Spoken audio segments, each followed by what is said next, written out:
weather, reflection of natural hygiene.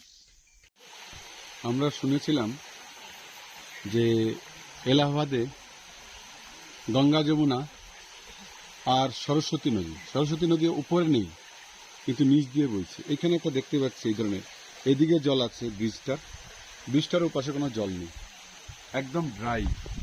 আমরা সবাই দেখি ব্রিজটা দেখতে দেখতে যাই। জল তার অ্যাকুইফারের নিয়ম অনুযায়ী জলের যে নিচে স্তর আছে সেই নদীর নিচ দিয়ে নদীটা বইছে, উপর থেকে আমরা দেখতে পাচ্ছি না। তো জীবনে আমরা উপর থেকে অনেক কিছু দেখতে পাই না, কিন্তু ভেতরে কিছু থাকে। তাই আমরা যেটা দেখতে পাচ্ছি না সেটা নেই, যেটা বুঝতে পারছি না সেটা হতে পারে না। এই ধরনের শর্ট সাইটেডনেস আমাদেরকে ধরে রাখে। অনেকেই দু লাইন বিজ্ঞান পড়ে মনে করে আমি বিজ্ঞানের সবকিছু জানি। বিজ্ঞান হলো বিশেষ জ্ঞান, জীবনটাকে জানা, জগৎটাকে জানা। সেটাতে এরকম অনেক জিনিস আসবে, বাইরের থেকে মনে হবে কিছুই নেই, কিন্তু ভেতরে চলছে অন্তঃস্রোত। সবাইকে বলবো এটা নিজের জীবনে উপলব্ধি করতে। নিজের জীবনে কোথায় বাইরে বুঝতে পারছেন, কিন্তু ভেতরে অন্তঃস্রোত, অন্তর্ঘাত,